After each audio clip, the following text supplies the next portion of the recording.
Hello guys, सबैलाई स्वागत छ मेरो यस नयाँ भ्लगमा। आज हामी जाँदैछौँ सैलुङ। यदि तपाईहरू पनि सैलुङ जाने प्लान गर्दै हुनुहुन्छ भने यो भिडियो तपाईहरूको लागि उपयोगी हुन सक्छ है।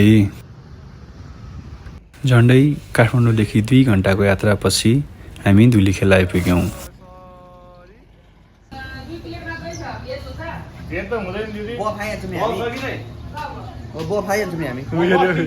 यो मुला बाउन्डको जोरबाट बफ खाइहाल्नु खाइहाल्छ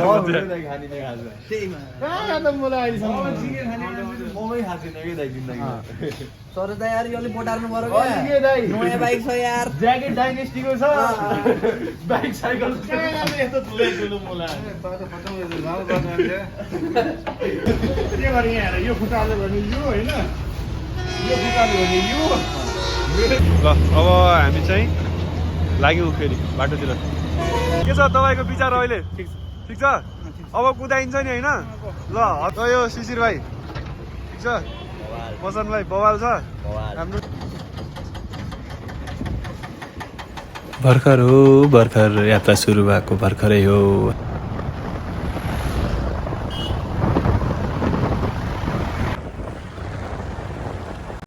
हामी हाम्रो गन्तव्यको आधा-आधी यात्रामा आइपुग्दा अहिले हामी 5 खाल बजार आइपुगेका छौँ। हाम्रो शमशेरगञ्ज जाने बाटो जस्तो छ यार, जङ्गल छ। बर्दियाको जङ्गल छिरेको है। बर्दियाको जङ्गल गएछ।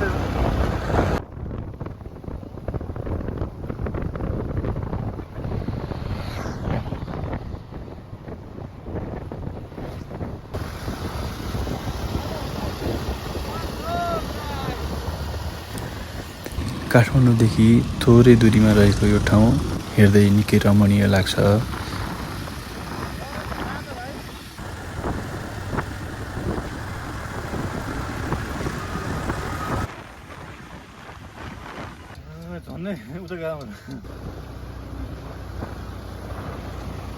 हाम्रो हेन्डसम नम्बर 1 र 2 का भाइहरूले हामीलाई सुकुटी बीच भन्दै चौतारासम्म पुर्याए।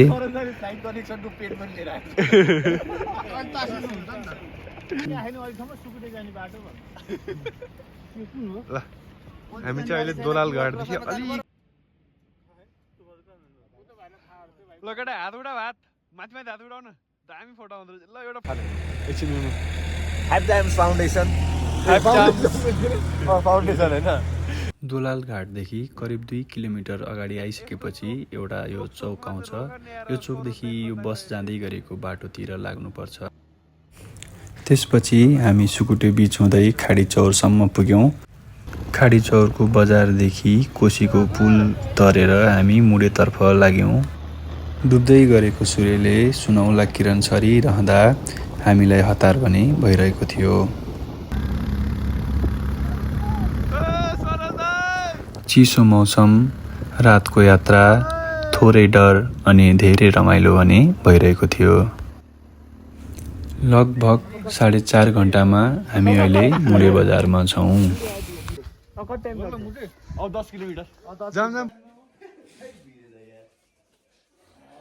जाडोलाई थोरै बिट मार्नका लागि हामीले चियाको चुस्की लिने निर्णय गर्यौँ।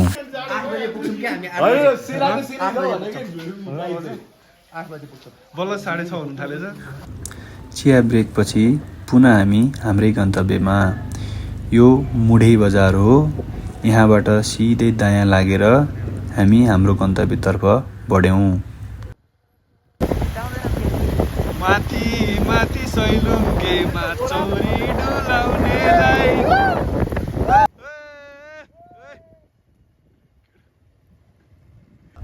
सडकका छेउमा राखिएका यस्ता साइनबोर्डहरूले हामीलाई रातिमा हिँड्न सजिलो बनाइरहेको थियो।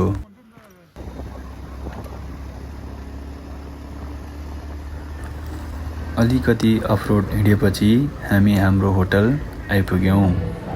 7:43 मा होटलमा पुग्यो फाइनल्ली। ल हो यो त अनि एक्सपिरियन्स लेभल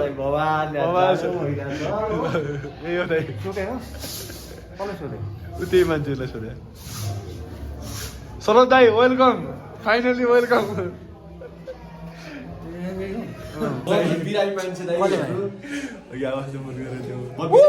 जबरजस्ती लिएर आयो अपहरण गरेर यहाँसम्म के भन्नु सबैले अपहरण गरेर लिएर आउने फेरि म यो शब्द रहेन वेलकम तपाईँलाई हाम्रो सैलिङवाला भरतमा अहिले 5 जनाको लागि हाम्रो 3टा बेड छ किङ साइड बेड रहेछ यो चाहिँ होइन अब हामी यहाँ बस्छौँ खान्छौँ कमाउँछौँ रात दिन कास्किन लान्छ त्यसपछि फेरि तपाईँलाई भोलि बिहानको भ्यू देखाउँछ है यो चिसोमा बाइकको यात्राले गर्दा हामीलाई थकान र भोक सँगसँगै लागिरहेको थियो। त्यही भएर हामी डाइनिङ हलमा आएर डिनर पर्खिरह्यौँ। प्योर बाहुन हो प्योर कुबद्याए बाहुन मलाई पोर खोज्दै हिँड्दै पाउने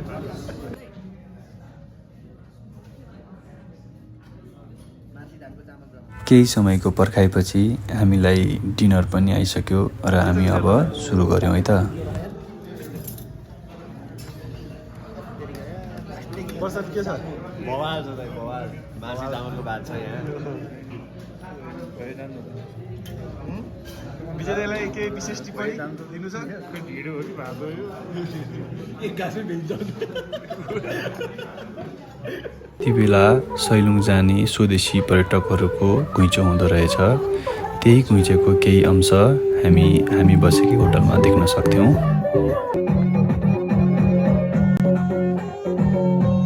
सबै नाचिरहेको भिडमा हामी किन ननाच्ने त? हामी पनि लाग्यौँ कम्मर मर्काउन।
यो जाडोमा बार्बिक्यू गर्नुको मजै बेग्लै।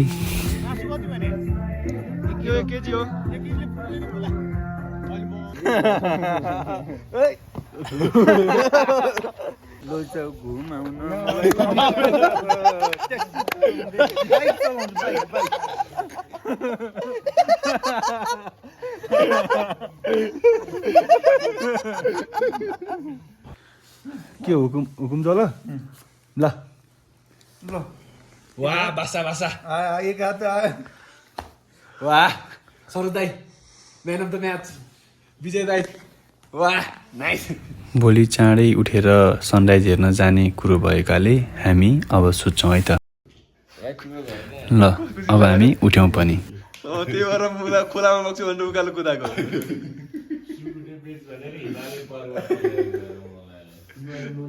ए सरोज दाइ गर्नु यार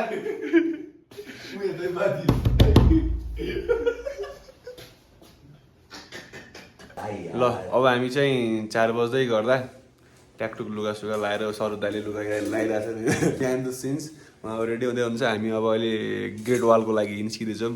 mini great wall of Nepal. अहिले कालो चस्मा लाउँ भन्छ गाइस। अब हामी तपाईँहरूलाई सनराइज देखाउनेछौँ। केही छैन अब कहाँ जाने हो थाहा छैन अन्धकार छ बाघले हानी हो कि इन्सुरेन्स गर्नु भएको नि छैन त्यतिका जीवन दाइ एजेन्ट पनि हो फेरि म एजेन्ट पनि हो नि थैट तेरिका त अहिले सन्धा रहन्छ यार कस्तो भन्दा एउटा बाघले खायो भने पैसा दिँदैन 4 लाख खायो होइन भनेको रियलमा साँच्चै कता के छ त ठिक छ ल एउटा पुरेतको छोरा त्यो हो होइन अर्को पुरेतको छोरा यिनी हो।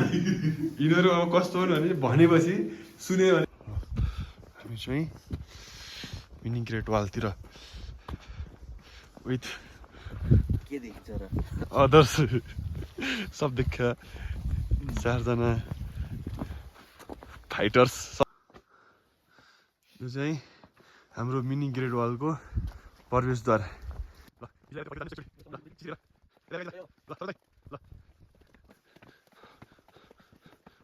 हिजो कालेको लिस्टमा सबभन्दा पहिलो नम्बरमा परेको विजय दाइ र अर्को हाम्रो सारथी मिस्टर हाकु काले 2 जना अगाडि छन्। यो पर्सन भाइ लाइट देखाउँदै हिँडिरह। यसको चाहिँ इन्जिन बिस्तारै तातिँदैछ, सेलाउँदै हिँड्दै गरेँ। शरद दाइ चाहिँ एक सुरमा हिँडिरहनु अहिले। भ्यू पोइन्ट हेर्न जानको लागि मिनी ग्रेट वाल क्रस गरेर अगाडि आउनु पर्दो रहेछ। फोटो हो।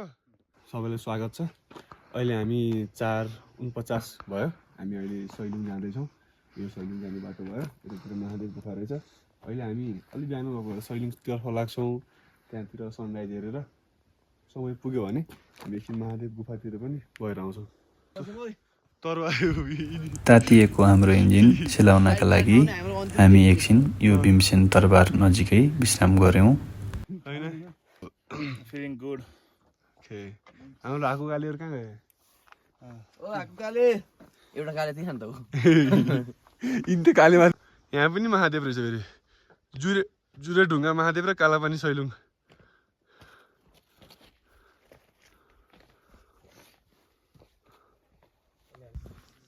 हाकु कालेहरू ल लेट्स गो बॉयज।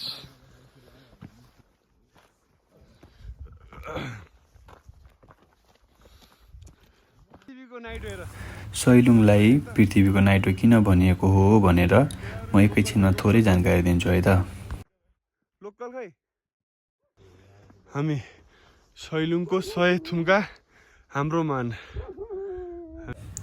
यो चाहिँ व्हाइट जेन्टलम्यान। तिमी ठिक छौ? सन्चै छौ तिमी? Are you happy? सूर्योदय पर्खिरहेका हामीलाई सूर्यले पर्खाइरह्यो।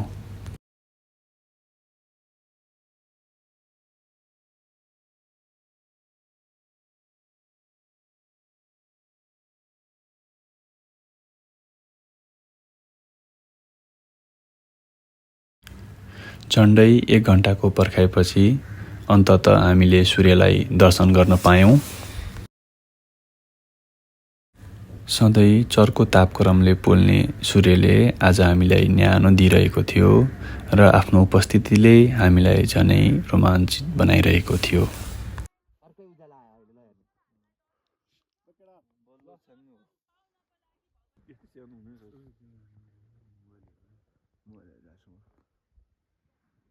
जाने भयो नि जम्तो ढाडामा।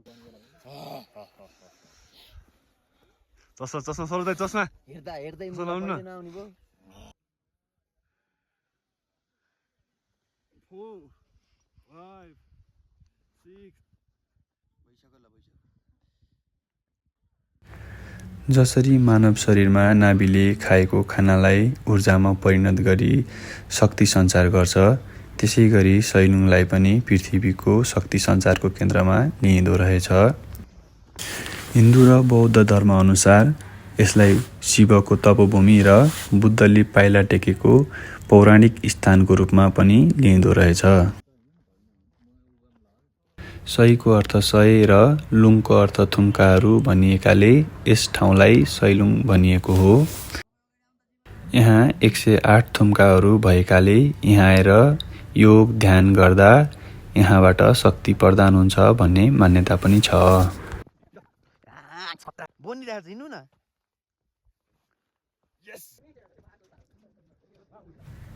पुनः हामी मिनी ग्रेट वाल भएर होटलतर्फ लाग्दैछौँ।